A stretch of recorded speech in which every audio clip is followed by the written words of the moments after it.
Hello and welcome to Retaining Your Members Beyond Union Day training. Today we'll be covering understanding the makeup of the student population at Northampton to maximise your membership beyond Union Day, recognising barriers to student participation, and reducing the dropout rate in your student groups. The student population here at Northampton gender-wise is 35% male and 65% female.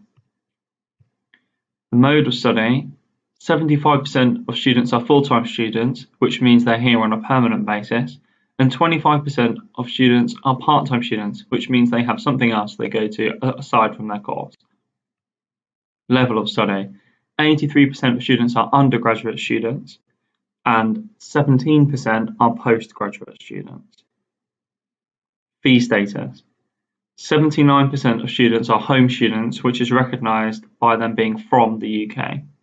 21% of students are from an international fee status background, which means they are from either the EU or further afield. Age: 26% of students are under the age of 21, and 74% of students are over the age of 21. Disability: this disability is as the student recognises themselves as having a disability, which 9% of students answered yes and 91% of students answered no. Ethnicity: 55% of the student population here is of a white background. 45% of students are from a black minority ethnic group background. Mature students: the University of Northampton Students' Union conducted a research study, and their findings in 2015 were that mature students found a lack of belonging or didn't fit into the events or activities put on by the Students' Union. Mature students tend to focus more on academic studies rather than extracurricular. The biggest challenge for mature students was time management because of this increased focus on academic studies. Transitioning into higher education was difficult for mature students.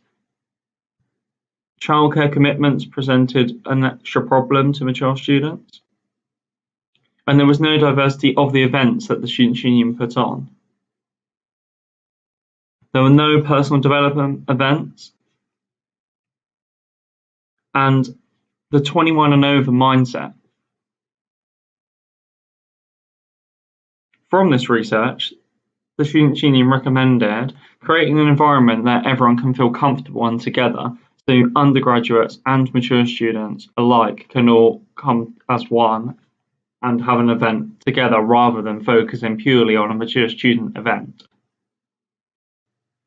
Organised family and child-friendly socials, so events or socials that are happening during the day when children are already in childcare.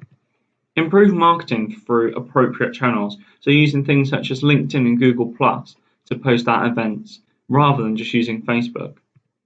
Greater effort to engage mature students in an education-related activity, so it may be that you go to the library and do some studying before you do your event, and that way increase cohesion with mature students and other students. Loosen the mature student definition. Just because those students are 21 and over does not mean they want to do the same things as someone who is 18 or 19. BME Students.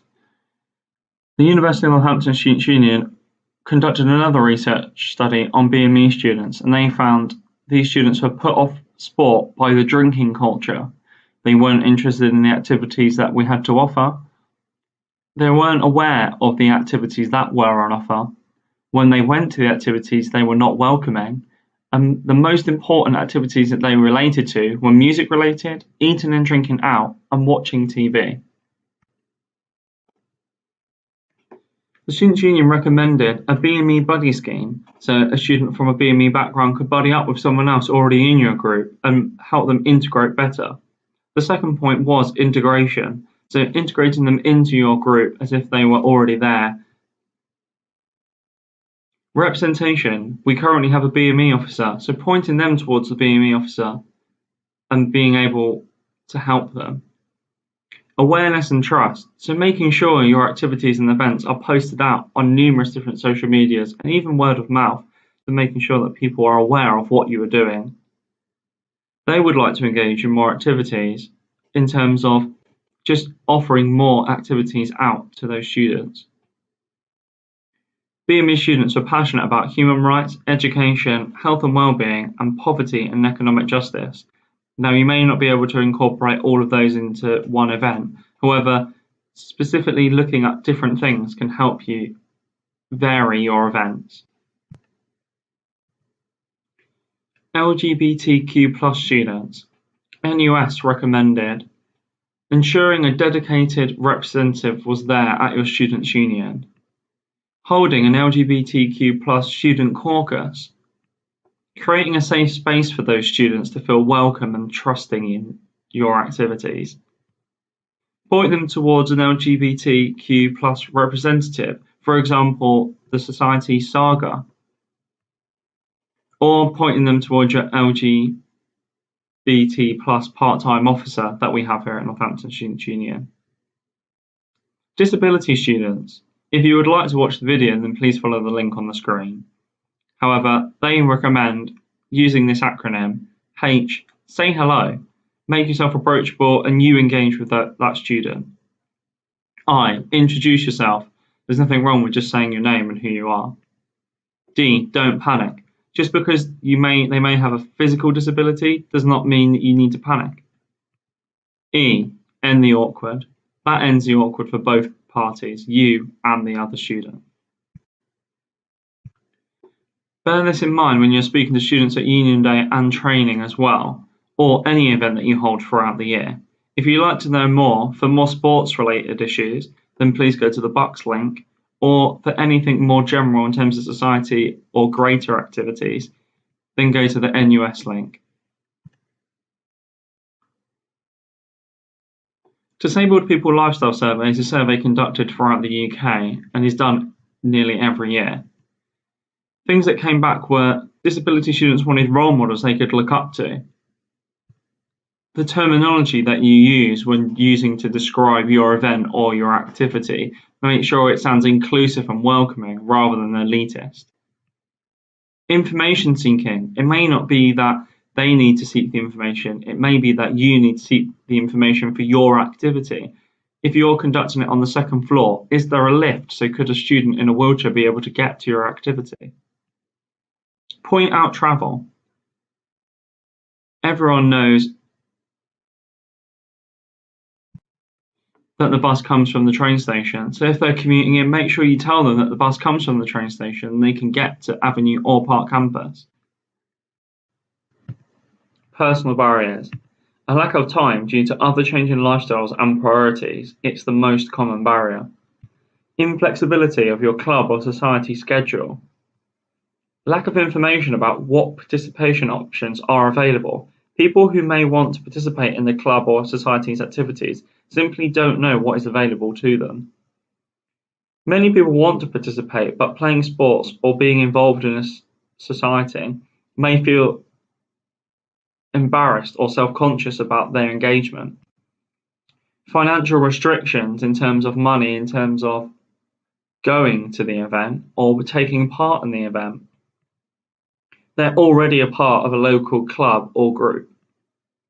Language barrier. They might not understand you, or you might not understand them.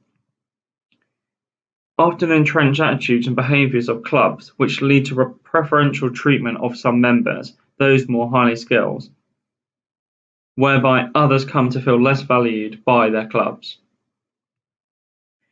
Behaviours in clubs which focus on identifying and funneling resources of the most talented and dedicated individuals and teams at the expense of the broader club membership base.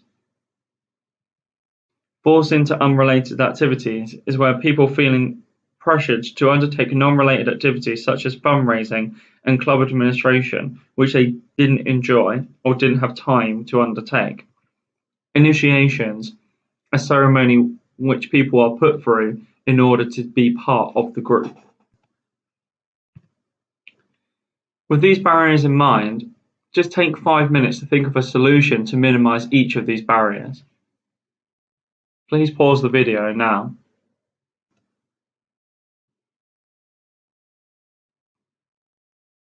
Hi, welcome back. Now take another 5 minutes to think of what are the most common reasons for people dropping out of activities are. Just pause the video to have your 5 minutes.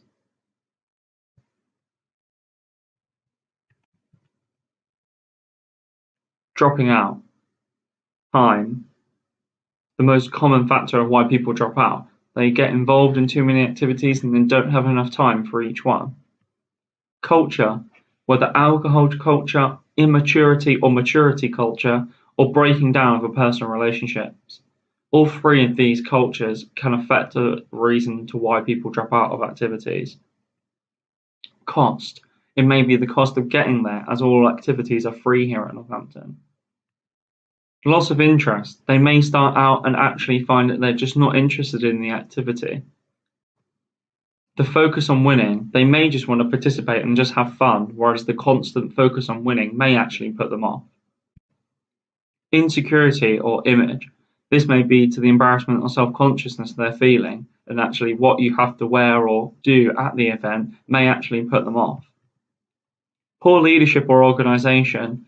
If you're telling people the activity starts at 7 and by 7:30 you still haven't started, that needs to be better organised. Lack of events or meetings. If you only meet up once a month, that may lose people because you are just not meeting up enough. Lack of a communication from and between the committee. For example, if one committee member is saying meet at 7 and another committee member is saying meet at 5, then which committee member do you believe? It's not member driven, so you're constantly doing what one person thinks the members want to do, when they actually don't want to do that. How to stop it? Understand the reasons for it. Use the library or the Student Union for research or other ideas on how you can stop people dropping out. Personal contact, so make them feel valued. Personalised addressed emails, which you have for your Union Cloud dashboard. Text them. If everyone has a number or a group chat, ask them why they weren't there. Phone them up. If they don't come to one session, they've normally been coming for the past 3 weeks. Phone them up and find out why they're not there. Something might be going on. Avoid social media only comms. If you constantly post something on Twitter and half your membership doesn't have Twitter, then they're not going to know what your next activity is. Do a variety of things, so broaden your appeal. If you're constantly doing the same thing over and over again or the same drill every week, then that may put people off. So do something different and try something new. Avoid turn up or you're out scenarios. If you do this, then people that don't turn up one week will feel that they can't come again and then they will drop out. Thank you very much for your time, and if you have any questions, then please direct them to that email below. Thank you.